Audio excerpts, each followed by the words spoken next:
안녕하세요. 수요일엔 바다 톡톡 2회 도입 강연을 맡게 된 부영대학교 최현규입니다.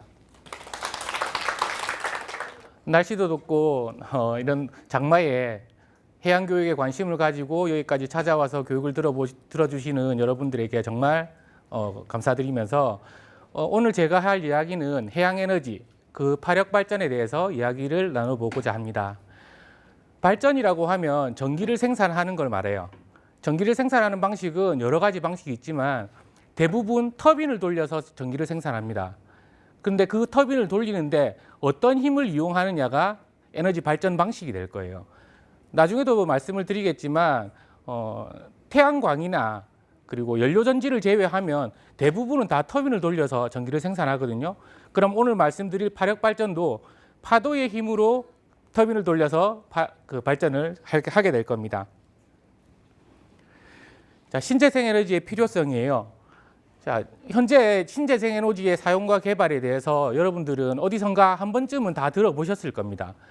화석 에너지가 고갈되어 가고 있다. 그리고 환경 오염과 환경 문제에 대해서 사회적으로 문제가 되고 있다라는 것을 알고 계실 거예요. 그래서 그 해결을 위한 핵심 해결 방안으로 재생 에너지의 사용이 이슈가 되고 있습니다.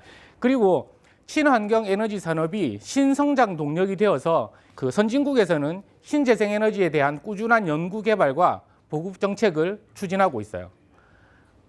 우리가 사용하는 에너지의 거의 대부분이 많은 부분이 화석연료를 이용하고 있는데 유가의 불안정이나 기후변화 협약의 규제에 대응하는 방법으로 에너지 공급 방식의 다양화 필요성이 대두되고 있습니다.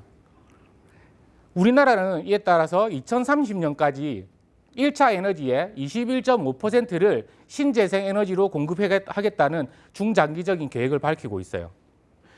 자, 신재생 에너지의 종류에는 3종류의 신에너지와 8종류의 재생에너지로 구분할 수 있습니다. 신에너지라고 하는 것은 수소, 연료전지, 석탄, 가스와 액화 이 3가지인데요.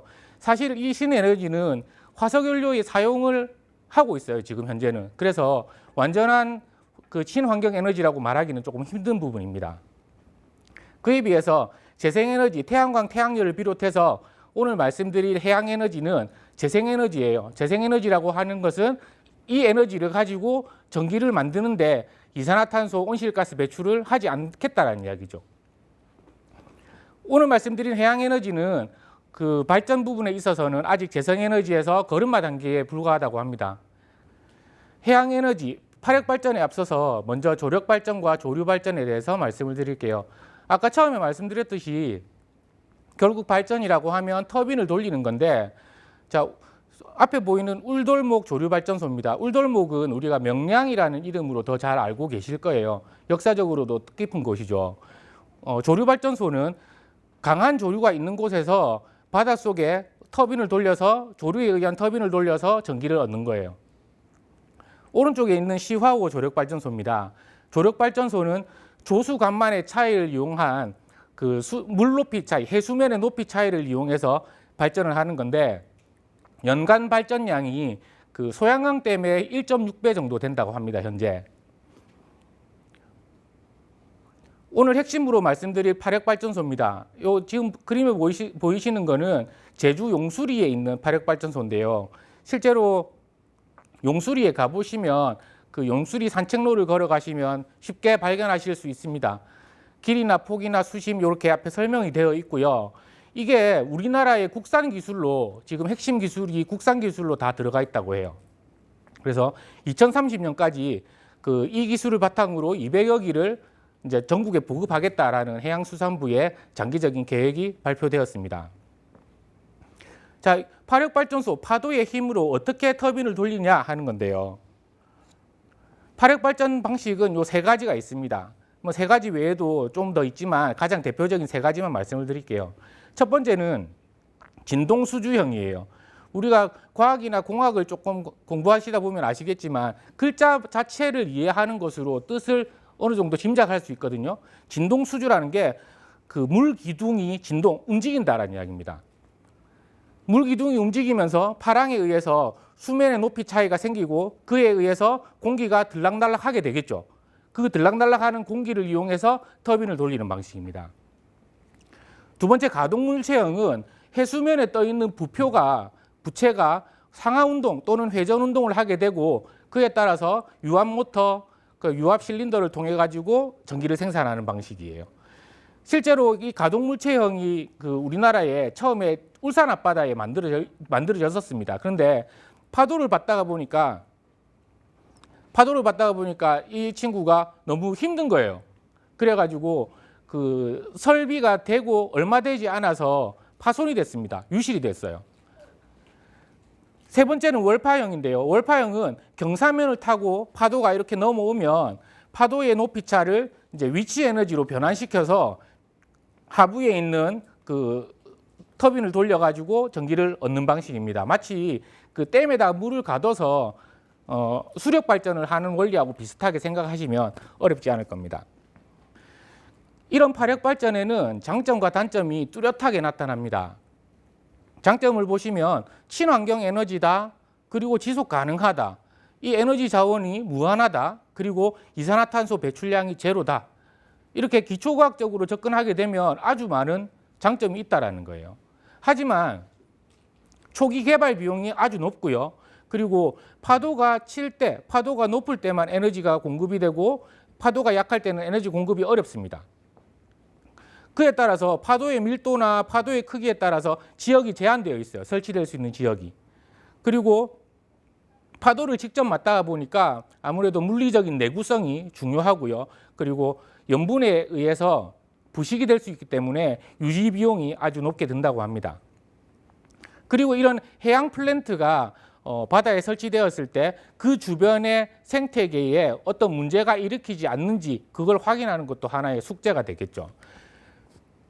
기초과학적으로 봤을 때 아주 큰 장점들이 있지만 이런 공학적인 한계에 부딪혀서 아직까지는 개발 도전 단계에 있는 거고요. 이런 단점들을 극복할 수 있는 새로운 아이디어가 필요하지 않을까 생각합니다. 신재생 에너지의 보급 통계입니다. 자, 우리가 사용하는 총 1차 에너지에 비해서 2016년부터 2021년까지 총 1차 에너지 양은 크게 증가하지 않아요. 거의 비슷한 상태입니다. 그에 비해서 신재생 에너지의 공급 비중이 2016년 2.28%를 시작해서 2021년에는 그의 2배를 뛰어넘어요. 그만큼 신재생 에너지의 양이 점점점 많아지고 있다는 거죠. 그런데 해양 에너지만 살펴볼 것 같으면 해양 에너지 양은 증가하지 않습니다. 비중은 줄어들고 있어요. 비중은 1%도 안 됩니다. 약 0.7% 정도 되네요.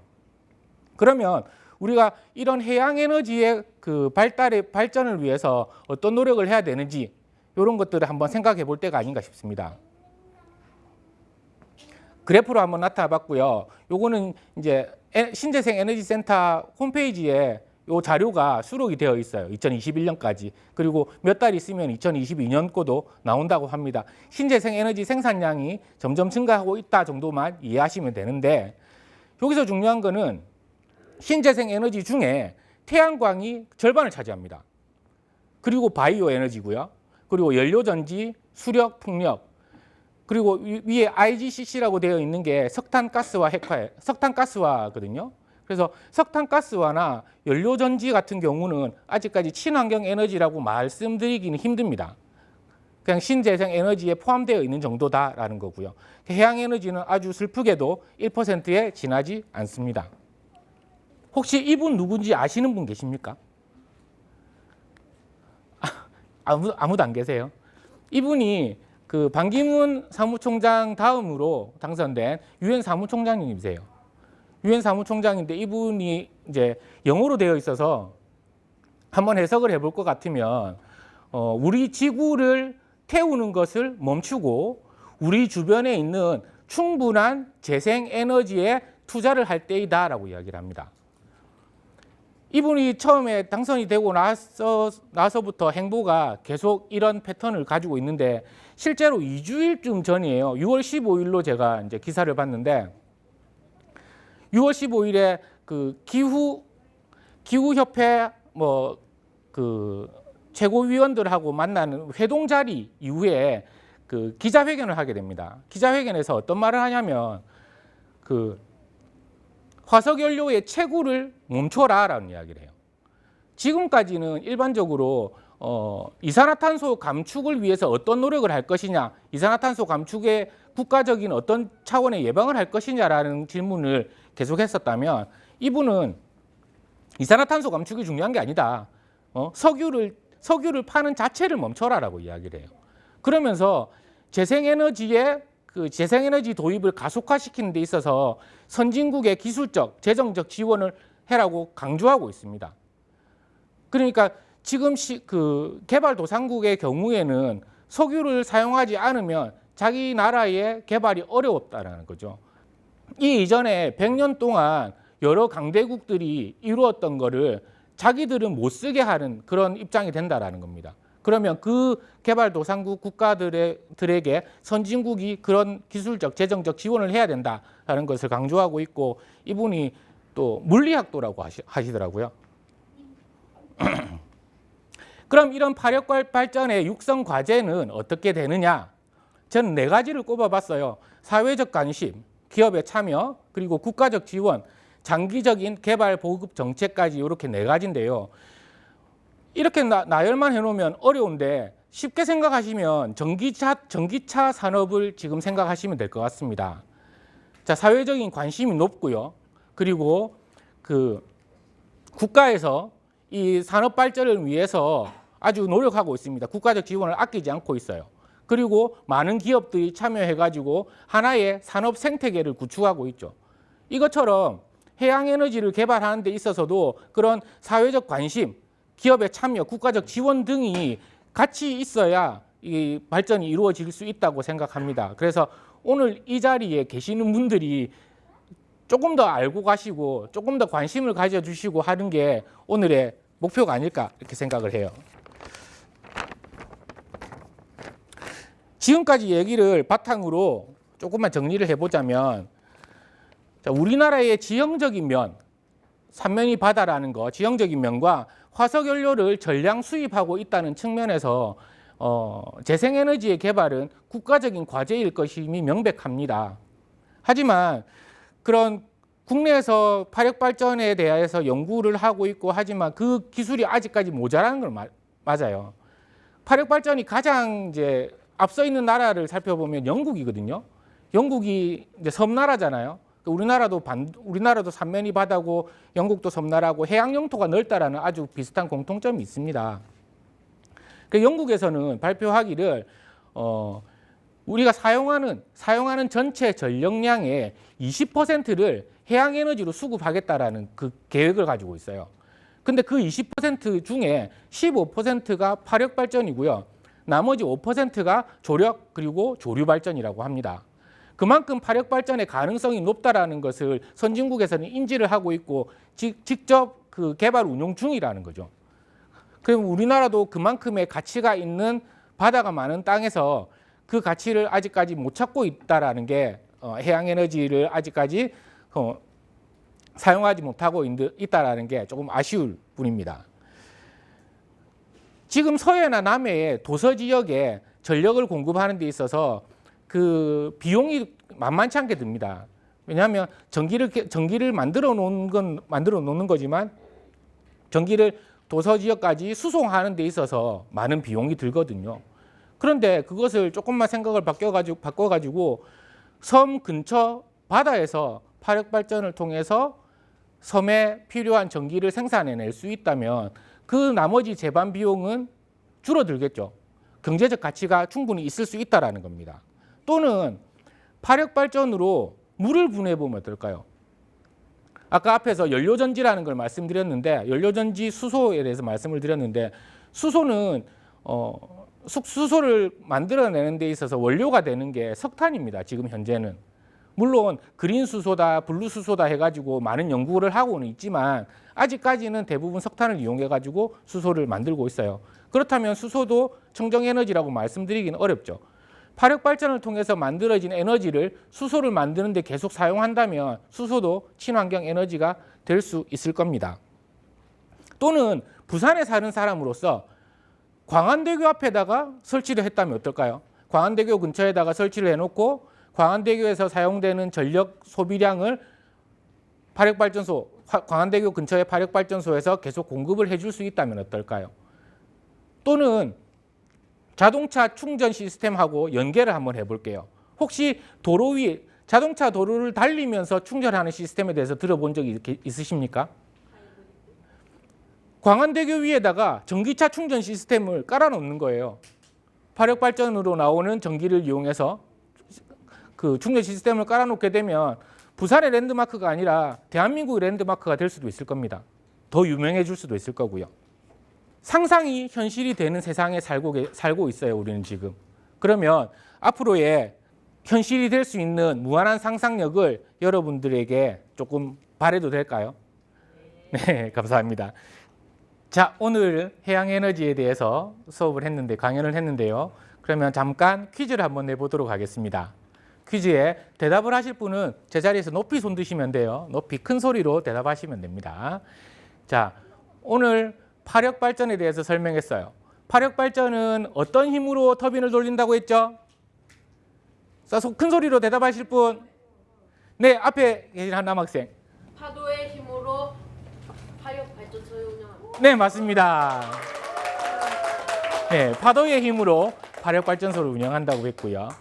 자, 이렇게 화력 발전, 해양 에너지, 이런 것들을 다 모아서 태양열 이런 걸 다 모아서 우리가 뭐라고 부른다고 했죠? 어떤 에너지라고 부른다고 했죠? 자, 여기 앞에 여학생. 재생에너지입니다. 네, 맞아요. 재생에너지라고 합니다.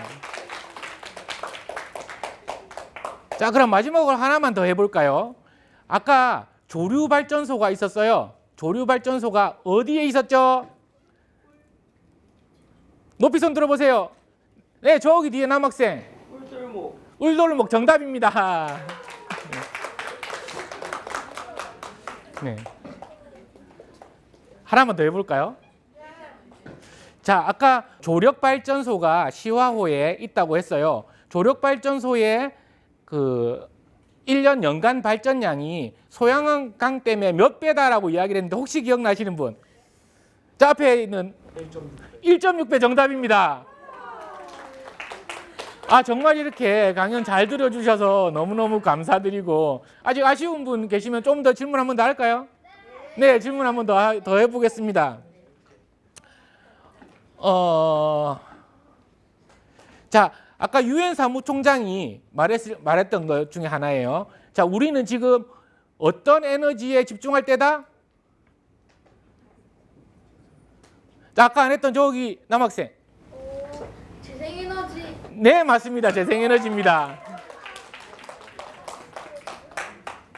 자, 이렇게 강연을 듣고 재생에너지에 대해서 기억을 해주시고 화력발전에 대해서 이해해 주신 여러분들에게 너무 감사를 드리고, 오늘 했던 이야기를 조금 간추려서 정리를 하자면, 우리가 사용하는 에너지의 대부분이 어디서부터 왔다?